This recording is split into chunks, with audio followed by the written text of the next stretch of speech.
श्री गुलाम नबी आज़ाद जी।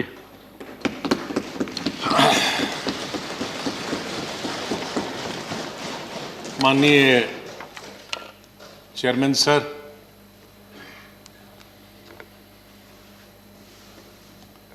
आपने, माननीय प्रधानमंत्री जी ने, माननीय डिप्टी चेयरमैन साहब ने और मेरे जितने भी यहाँ साथी हैं, उस तरफ के या इस तरफ के, सत्ताधारी पार्टी के या विपक्ष के, और विशेष रूप से आपने और माननीय प्रधानमंत्री जी ने जिस तरह से भावुक होकर मेरे बारे में कुछ शब्द बताए, मैं बड़ी सोच में पड़ गया कि क्या कहूं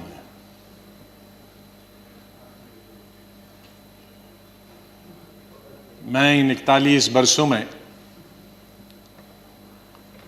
जो मेरा लेजिस्लेटिव कैरियर रहा, 28 साल इस हाउस में, 10 साल लोकसभा में, 3 साल जम्मू कश्मीर की असेंबली में, तो ये कहूँगा कि महाराष्ट्र से जीत के आके मैं कभी इधर से निकला, इधर डूबा, इधर डूबा, उधर निकला, उधर डूबा, इधर निकला, ये मेरा जीवन ऐसे ही रहा और संघर्ष का जमाना रहा। और मैं आज बहुत सारी चीज़ों को छोटा करने के लिए कुछ शेरों में ही ख़त्म करते हैं। शायर जो होते हैं उनमें एक बड़ी ताकत होती है उनके शेरों में कि हम लोग अगर 10 घंटे का भाषण दें तो वो 2 शेर में ख़त्म कर देते हैं उसका। तो मैं उसका फ़ायदा उठाना चाहता हूँ, वरना अगर मैं इतने 41 साल के इस अनुभव को अगर कहना चाहूँगा तो बहुत समय लगेगा, कई हफ्ते महीने लगेंगे। लेकिन शुरू में करूँगा जिस बात से मैंने पॉलिटिकल कैरियर शुरू किया है, स्टूडेंट लाइफ। और कश्मीर में, जम्मू कश्मीर में मेरा, हालांकि मैं जम्मू से हूँ, लेकिन मेरा डिस्ट्रिक्ट में, शमशेर सिंह जी जानते हैं, मुस्लिम मेजॉरिटी डिस्ट्रिक्ट, उसका असर कश्मीर का ज़्यादा होता है, जम्मू का कम असर पड़ता है, विशेष रूप से मुस्लिम्स में। और उसके बाद कॉलेज और यूनिवर्सिटी तो मैं कश्मीर में ही पढ़ा। और गांधी को पढ़ता था मैं, नेहरू को पढ़ता था, मौलाना आज़ाद को पढ़ता था, इन 3 की। तो जो मैंने सीखा है देशभक्ति का स्कूल से लेकर, और वो देशभक्ति आज उन नौजवानों की नजर में जो सियाचिन में है, जो जम्मू कश्मीर में कई दशकों से हैं, ठंड में है, बर्फ में है, उनके नाम से शुरू करता हूं मैं। खून की मांग है इस देश की रक्षा के लिए, खून की मांग है इस देश की रक्षा के लिए, मेरे नजदीक ये कुर्बानी बहुत छोटी है, दे दो।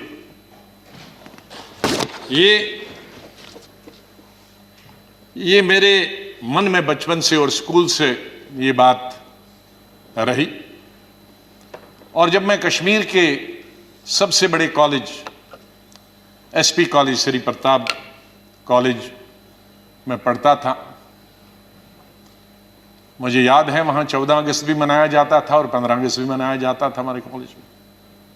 और 14 अगस्त तो आप जानते हैं किसके लिए मनाया जाता, और मेजॉरिटी उनकी थी जो 14 अगस्त को मनाते, और बहुत कम माइनॉरिटी थी, दर्जन के अंदर, जिसमें मैं भी था और मेरे दोस्त थे जो 15 अगस्त में स्टाफ के और प्रिंसिपल के साथ रहते थे। और उसके बाद हम 1 हफ्ता कॉलेज नहीं जाते थे क्योंकि पिटाई होती। तो उस वक्त से निकलकर हम इस सोच के आए हैं जिस सोच में आज हम सब हैं। और मुझे खुशी है इस बात की कि इस सोच को बहुत सारे लोगों ने और मैं बधाई देता हूं दूसरी पार्टीज को भी, वहां नेशनल कॉन्फ्रेंस हो, पीडीपी हो, बीजेपी तो शुरू से ही कौमी धारा की पॉलिटिक्स में थी, वो भी आहिस्ता आहिस्ता बड़े पैमाने पे आए और कश्मीर आगे बढ़ा। मेरी हमेशा ये सोच रही कि हम बड़े खुशकिस्मत हैं, जन्नत हिंदुस्तान ही है। मैं तो आजादी के बाद पैदा हुआ, लेकिन आज गूगल के जरिए मैं पढ़ता हूं, देखता हूं, सुनता हूं, यूट्यूब के जरिए पढ़ता हूं। मैं उन खुशकिस्मत लोगों में हूं जो पाकिस्तान कभी नहीं गया, लेकिन जब मैं पढ़ता हूं कि वहां किस तरह के हालात हैं पाकिस्तान के अंदर, तो मुझे गौरव महसूस होता है, मुझे फख्र महसूस होता है कि हम हिंदुस्तानी मुसलमान हैं। और बल्कि अगर मैं आज कहूंगा विश्व में किसी मुसलमान को अगर गौरव होना चाहिए, वो हिंदुस्तान के मुसलमान को गौरव होना चाहिए। हमने इन पिछले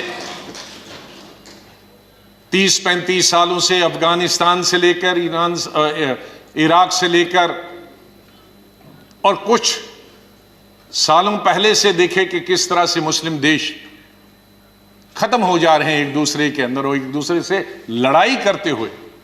वहां हिंदू तो नहीं है, वहां कोई क्रिश्चियन तो नहीं है, वहां दूसरा तो नहीं है जो लड़ाई कर रहा है, आपस में लड़ाई कर रहे हैं।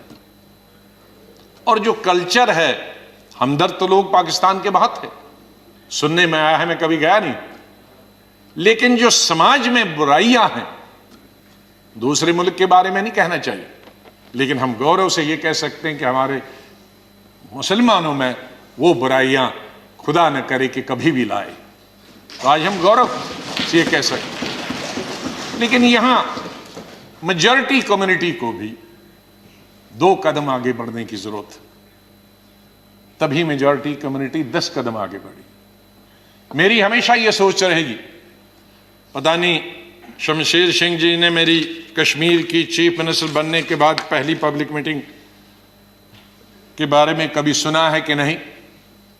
मैं जब सीएम बना तो पहली पब्लिक मीटिंग सीएम के तौर पे, आपको आश्चर्य होगा कहां ली होगी, वो मैंने सोपुर में ली, जहां के सोपुर में कोई कई दशकों से पब्लिक मीटिंग कोई कर नहीं सकता, आज भी नहीं कर सकता।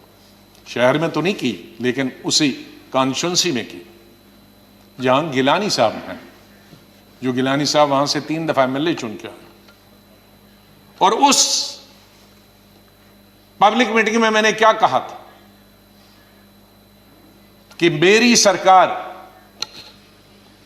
जम्मू कश्मीर के लोगों की सरकार होगी, और अगर मेरी सरकार का कोई मंत्री धर्म की बुनियाद पर, मजहब की बुनियाद पर और पार्टी की बुनियाद पर इंसाफ करेगा, तो मुझे शर्म आएगी कि ऐसा मंत्री या ऐसा अफसर मेरे साथ काम कर रहा। तो मैं उसी सोच का हूं कि जहां भी जाएं मुझे प्यार मिला लोगों का, बहुत प्यार मिला। आनंद शर्मा जी ने जैसे बताया, शरद जी ने जैसे बताया कि उनको तो बहुत अरसे से जानता, मुझे सौभाग्य मिला और उसके लिए मैं बधाई देना चाहता हूं और धन्यवाद करता हूं। आज वो जिंदा नहीं, इंदिरा गांधी जी का, संजय गांधी जी का, जिनकी वजह से मैं यहां पहुंचा और फिर काम करने का अवसर मुझे तकरीबन 5 अध्यक्षों के साथ मिला और 4 या 5 प्राइम मिनिस्टरों के साथ मंत्रिमंडल में काम करने का मिला। लेकिन अवसर ये मिला कि मैं हिंदुस्तान के सभी 35-36 यूटीज और स्टेटों का इंचार्ज करने का अवसर मिला। तो आज मेरे दोस्त, भाई, बहनें, मैं ये कह सकता हूं कि अंडमान से लेकर और लक्षद्वीप तक और कश्मीर से लेकर कन्याकुमारी तक, सिक्किम से लेकर गुजरात तक, ये बहुत एक चीज कमाई, बहुत कुछ सीखा मैंने इस पार्लियामेंट। मुझे अवसर मिला पार्टी के जनशक्ति या मंत्री के रूप में, वो इंदिरा जी के वक्त में मिला, राजीव जी के वक्त में, सोनिया गांधी जी के वक्त में वो अवसर उन्होंने मुझे प्राप्त कराया, राहुल गांधी जी के वक्त में, और मुझे शायद बहुत सारे कम लोगों को ये अवसर प्राप्त हुआ होगा कि जो अपनी उम्र से दुगने के लोग थे और बड़े लीडर थे, उनके साथ पार्टी की तरफ से मीटिंग करने का मौका मिला और पार्टी के साथ कई नेगोशिएशन करने का मौका मिला।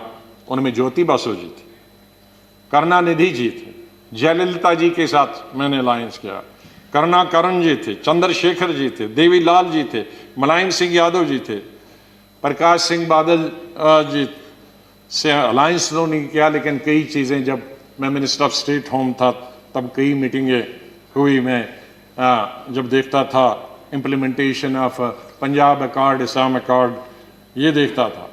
IK गुजराल साहब से, शुभू सोरेन जी से, शाहब तंगल जी से, मुपनार जी से, फारूक साहब से, मुफ्ती साहब से, ये सब लोगों के साथ कई दफ़ा, और यही वजह है कि यहाँ भी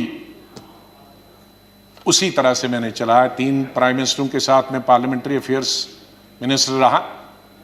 मैं उस बात को भूल नहीं सकता कि इंदिरा जी, फोतेदार जी और हमें बताती थी, फोतेदार जी पॉलिटिकल सेक्रेटरी थे, मैं यूथ कांग्रेस का प्रेसिडेंट था, कहा जरा अटल जी से भी संपर्क में रहा करो। बीजेपी ने, उन्होंने कहा अटल जी से संपर्क में रहा करो। तो वो इस सोच की थी।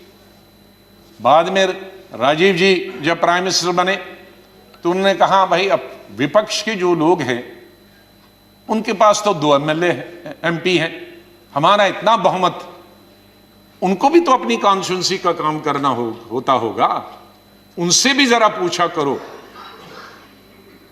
जब पार्लियामेंट्री अफेयर्स में मिनिस्टर बना मैं उनके वक्त में राजीव गांधी के, तो फिर एक दफा फिर याद दिलाया कि आप बहुत सारे काम अपनी पार्टी के कराते हो, विपक्ष के भी कुछ करते हो। मैंने कहा मैं बिल्कुल उनके भी पूछता हूं, जो जो बताते हैं, हर चीज आपको बताने की जरूरत नहीं, हम अपने लेवल पे करते हैं। और बाद में मैंने यही चीज माननीय अटल बिहारी वाजपेयी जी से सीखी। 5 साल 91 से 96 तक मैं पार्लियामेंट्री अफेयर्स मिनिस्टर रहा और भी पोर्टफोलियोज थे मेरे पास। और अटल जी विपक्ष के नेता रहे, हमारे पास बहुमत नहीं था और अलायंस भी नहीं था, माइनॉरिटी गवर्नमेंट थी। और उस माइनॉरिटी गवर्नमेंट में अटल बिहारी जी वाजपेयी जी विपक्ष के नेता हो, यह हाउस चलाना कितना आसान मुश्किल हो सकता। लेकिन मैं कहूंगा कि सबसे आसान हाउस चलाना उन 5 साल में मुझे अटल जी की लीडरशिप हुआ। और उनसे सीखा मैंने कि किस तरह से हल निकाला जा सकता, विपक्ष की भी बात रहे और सरकार की भी बात रहे। मैंने अपने LOP के ज़माने में ये कोशिश की कि हम यहाँ आए हैं, लोगों ने हमको चुना है कानून बनाने के लिए, लोगों ने हमें चुना है कई मसलों का समाधान निकालने के लिए, हल निकालने के लिए, उनकी मुश्किलात, उनके लिए रोजगार पैदा करना, एम्प्लॉयमेंट करना, डेवलपमेंट करना, विकास करना, सड़कें, नहरें, स्कूल, कॉलेज, अस्पताल बनाना, बिजली पैदावार करना। तो अगर हम हर वक्त ये आपस में ही लड़ते रहे, झगड़ते रहे और वो कानून पास नहीं होंगे तो लोगों का विश्वास हमसे उड़ जाएगा। इसलिए जब भी मैं अपने साथियों को भी समझाता था कि इसको मिक्स करो, एक आध दिन विरोध दिखाओ, एक आध दिन झगड़ा करो और बाकी दिन डिस्कशन करें। ये मैंने हमेशा प्रयास किया अपने। मैं धन्यवाद करता हूं हमारे उस तरफ के भी साथियों को जिन्होंने, और इस तरफ के सभी लीडरों को जिन्होंने उस प्रयास में पूरा अपना सहयोग दिया। मैं अपनी बात गृह मंत्री जी को स्टेटमेंट देना था, मैं उनका धन्यवाद करता हूं। और सबसे ज़्यादा धन्यवाद मैं प्राइम मिनिस्टर का करता हूं कि आपने सबको सुना, आपने इतना समय 2 घंटे से ज़्यादा यहाँ समय दिया। आप बहुत भावुक हुए और सच है, हकीकत। अगर सच बताएं सर, मेरे माता पिता की जब डेथ हुई, मेरे आंखों से आंसू निकले, लेकिन मैं चिल्ला के रो नहीं पाया। मैंने जिंदगी में सिर्फ चिल्ला के रोया। और जब रोता है इंसान तो वो कोई चिल्ला के रोने के लिए तो आपको आर्टिफिशियल होने की जरूरत नहीं। वो थी पहली संजय गांधी की मौत, इंदिरा गांधी की मौत, राजीव गांधी की मौत। अलग अलग जगह थी, क्योंकि तीनों मौतें अचानक हो गई थी। शायद अगर नेचुरल मौत होती तो वो चीख नहीं निकलती। और चौथी थी जब सुपर सुनामी आ गया था उड़ीसा में 99। मैं हॉस्पिटल गया अपने पिताजी को दिखाने के लिए, और उन्होंने कहा कि इनको गैलेपिंग कैंसर है। मुझे तब तक ये गैलेपिंग कैंसर का नहीं, कैंसर मालूम, गैलेपिंग। तो मैंने पूछा इसका क्या मतलब हुआ, कि ज्योग्राफिकल रेशो से बढ़ता है, 2 का 4, 4 का 8, 8 का 16, 16 का 64, जो बढ़ जाता है। और इसकी अपर लिमिट है 21 दिन। तो 21 दिन आप कहीं मत जाओ। दोपहर को मैं ये लेके आया और सुबह हमने प्रोग्राम बनाया कहीं जाने का, इनको घुमाएंगे। मिसेस गांधी का शाम को फोन आया कि वहां साइक्लोन है, कोई दूसरे जनरल सेक्रेटरी हैं वो जाना नहीं चाहते और तुम ही जा सकते हो। अब मैं उनको कहता कि मैं अगर मेरे डॉक्टर ने ये कहा है तो कहेंगी बहाना कर रहा। तो मैं अपने पिताजी को छोड़कर मैंने कहा 2 दिन में वापस आऊंगा। गुजरात के ये उड़ीसा के लोगों के लिए एक नई बात कहता हूं, क्योंकि इसका लुल्लू इसका गवाह था, वो इस दुनिया में नहीं रहा। हमारे कांग्रेस का यंग लीडर था, यूनुस, बहुत हाउस होल्ड नेम है आज भी। उड़ीसा जब एयरपोर्ट पे पहुंचा तो 1000 आदमी था, लड़के। तो कहा सर पैदल चलना है, क्योंकि सारे पेड़ जो हैं, शहर पानी में है और सारे पेड़ सड़कों पर है, तो ये 10-12 किलोमीटर पैदल चलना। चले हम। तो सबसे बड़ा काम क्या था पहला, और मिनिस्टर कोई नहीं, चीफ मिनिस्टर भाग गए थे, मिनिस्टर भाग गए थे, कोई एडमिनिस्ट्रेशन, कोई। दुकानें तोड़कर मैंने उनकी लिस्ट बनाई पुलिस की मदद से कि उनको पैसे देंगे बाद में। हमने हथियार लिए जंगल काटने के 3 रातें और 3 दिन। और अटल जी से जाते ही मैंने फोन पे संपर्क किया, अटल जी प्राइम मिनिस्टर, कि ये स्थिति है और हम सड़क तैयार करेंगे, तब आप आइए ताकि हम वहां समंदर तक पहुंच जाएं। 3 रात और 3 दिन हम तकरीबन 1000 लड़के यूथ कांग्रेस के मैंने लगाए काटने में और सड़क। फिर पीएम को फोन किया, फिर वो हेलीकॉप्टर से आए, फिर उनसे राशन मंगाया, फिर उसके बाद मैंने सोनिया गांधी जी को कहा। तो और वहां मैं रोया जब मैंने लाशें देखी, सैकड़ों लाशें तैर रही थी जब हम समंदर के किनारे तक पहुंचे। वहां मैं चिल्ला के रोया। वो 4थी दफा था। और 5वीं दफा जिसका उल्लेख माननीय प्रधानमंत्री जी ने किया और वो भावुक हुए। मैं 2005 में जब चीफ मिनिस्टर बना नवंबर में, और मई में जब दरबार कश्मीर में खुला, तो मेरा स्वागत गुजरात के मेरे भाइयों और बहनों की कुर्बानी से हुआ। मैं अभी 2 ही दिन पहले पहुंचा था, तो वहां स्वागत करने का मिलिटेंट का यही तरीका था कि आप हत्या करो गरीबों की तो वही स्वागत होता। उसका मतलब था कि हम हैं, इस गलतफहमी में न रहना। निषाद बाग जो कि राजभवन के साथ, वहां बस से उस पर लिखा था गुजरात की बस, उसमें हमारे तकरीबन 40-50 गुजरात के हमारे भाई बहनें टूरिस्ट।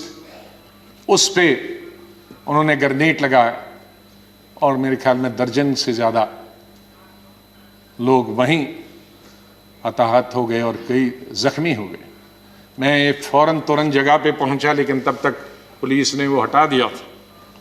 फिर मैं जैसे माननीय प्रधानमंत्री जी, इन्होंने भी डिफेंस मिनिस्टर से बात की, मैंने प्रधानमंत्री जी से बात की, जहाज़ आया मी 8 उनको लेने के लिए। लेकिन जब मैं एयरपोर्ट पे पहुंचा तो जाहिर है सिक्योरिटी वाले कहते हैं कि सीएम आ रहे हैं, सीएम आ रहे हैं। तो एयरपोर्ट पे ये सब जाने के लिए तैयार थे। हमारे जख्मी भाई, छोटे छोटे बच्चे।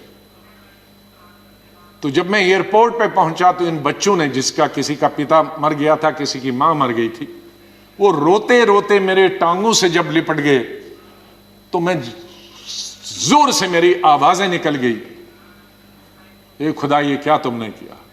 मैं कैसे जवाब दूं इन बच्चों को, मैं कैसे जवाब दूं उन बहनों को जो यहां तफरी के लिए आए थे, सैर के लिए आए थे, और आज मैं लाशें लेकर इनके हवाले कर रहा हूं उनके माता पिता की। तो ये भावुक होने की जरूरी बात थी। आज हम ये अल्लाह से, भगवान से यही दुआ करते हैं कि इस देश से मिलिटेंसी खत्म हो जाए, इस देश से आतंकवाद खत्म हो जाए।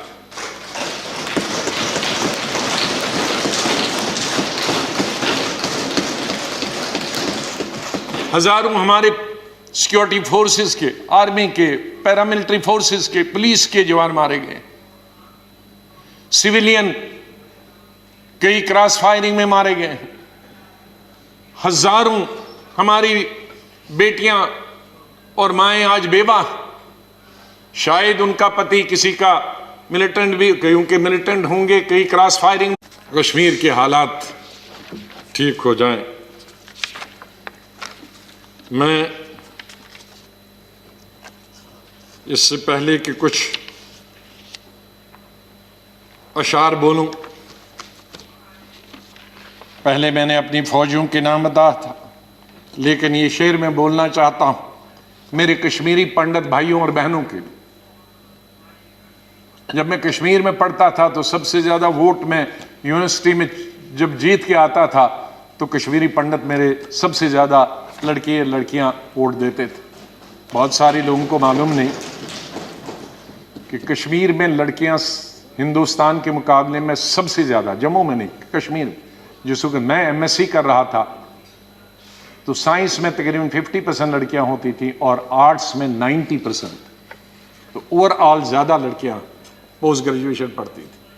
तो मैं जब यूनिवर्सिटी का इलेक्शन लड़ता था तो हमारे कश्मीरी पंडित लड़के हों या लड़कियां, सबसे ज्यादा वोट मुझे 100% मिलते थे। मैं 99 भी नहीं कहूं। दोस्त हैं आज वो बिखरे हुए, मुझे बहुत अफसोस होता है जब मैं उनसे मिलता अपने क्लासमेट्स। ये उन कश्मीरी मेरे भाई पंडितों के नाम जिनके जो घर से बेकार हो गए, उन कश्मीरी बेवाओं के जो बेवाएं हुई हैं और बच्चे हुए और जो वहां से बिछड़ गए, उनके लिए शेर अर्ज करता हूं।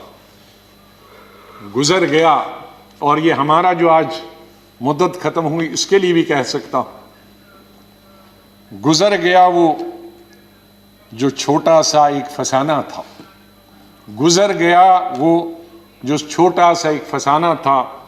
फूल थे, चमन था, आशियाना था। गुजर गया वो जो छोटा सा एक फसाना था, फूल थे, चमन थे, था, आशियाना था। न पूछ उजड़े नशे मन की दास्ता, घोंसला उजड़ गया। न पूछ उजड़े नशे मन की दास्ता, न पूछ थे 4 तिनके मगर नाम आशियाना तो था। तो हम उस आशियाने को, आप दोनों यहां बैठे हैं, उसको फिर आशियाना बनाए जो इस वक्त उजड़ा हुआ है, उसके लिए हम सबको प्रयास करना।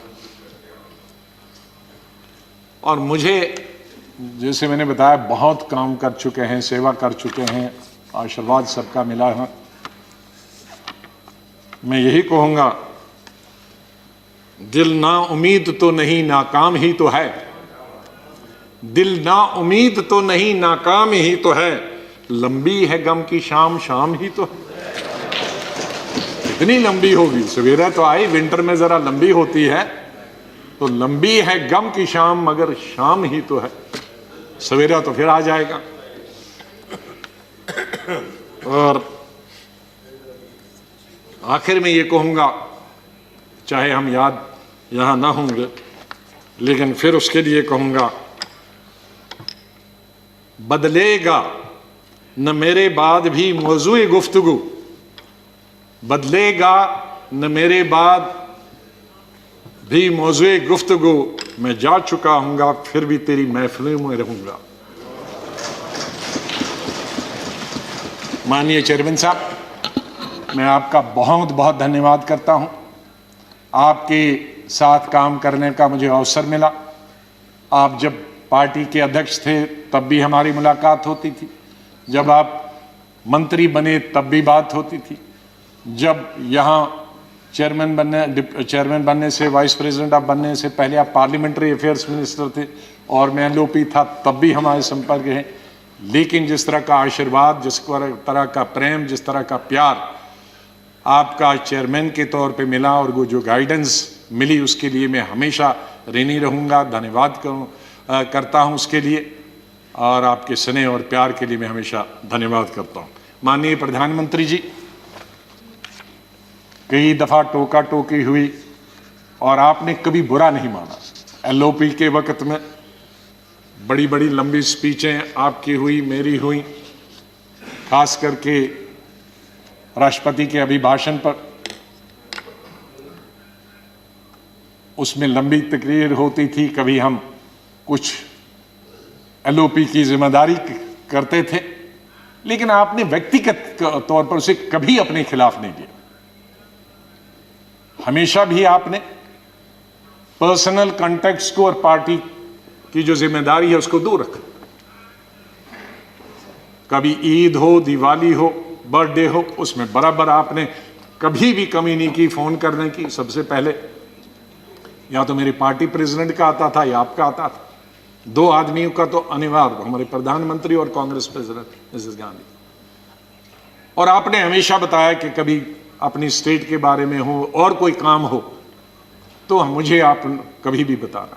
मुझे याद है जब मैं राज्यसभा इलेक्शन लड़ने गया तो आपने कुछ कहा कि भाई आपको कुछ जरूरत है। मेरे का वो तो लड़ाई है, आपका कैंडिडेट है, मैं कैंडिडेट हूं, उसमें आप कुछ नहीं कर सकते। तो ये एक पर्सनल टच जो होता, आदमी भावुक हो जाता, आदमी सेंटिमेंटल हो जाता, आदमी इमोशनल होता। और मेरे संपर्क तो विपक्ष के साथ आज से नहीं, जब पहली दफा मैं एमओएस बना था तब से लेकर आज तक, क्योंकि हम मिलके ही देश को चला सकते हैं। लड़ाई करके, गालियां देकर नहीं, हम अपनी बात अपने भाषणों के जरिए कर सकते हैं। मैं आपका बहुत धन्यवाद करता हूं। मैं माननीय डिप्टी चेयरमैन साहब, मेरे यहाँ हम बेंचमेट रहे, वो हमेशा मुझे याद रहेगा। बहुत सिंपल आदमी है, स्ट्रेट फॉरवर्ड है। कभी कभी हम नाराज होते हैं स्ट्रेट फॉरवर्ड, लेकिन स्ट्रेट फॉरवर्ड हमेशा वो लोग नाराज होते हैं। और शरद पवार जी से लेकर और यादव जी से लेकर और सब लोग हमारे लीडरों का तो मैं बहुत ही धन्यवाद, सब लेफ्ट राइट एंड सेंटर, नाम क्योंकि कुछ लूँगा तो बहुत सारे हमारे साथी नाराज होंगे। तो चेयरमैन साहब से लेकर और प्रधानमंत्री जी से लेकर, मैं सेक्रेटरी जनरल साहब का कैसे और सेक्रेटरीट का कैसे धन्यवाद कर सकता हूँ, मुश्किल है करना, क्योंकि इनका सहयोग मिला बहुत। हमेशा हर वक्त जब भी हमने कुछ चाहा, इंफॉर्मेशन पार्लियामेंट की या कोऑर्डिनेशन के बारे में आप तक पहुंचने की बात की, तो सेक्रेटरी जनरल साहब ने और सेक्रेटरीट ने हमने हमेशा हमारी मदद की है। और आखिर इस शेर से मैं आपसे विदाई लेता हूं, और इंशाल्लाह हम मिलते रहेंगे, चाहे यहाँ नहीं मिले लेकिन आगे एक दूसरे के पास आ जा सकते हैं। नहीं आएगी, मैं आप लोगों से बोल, नहीं आएगी याद तो बरसों नहीं आएगी, मगर जब याद आओगे तो बहुत याद आओगे। धन्यवाद गुलाम नबी जी।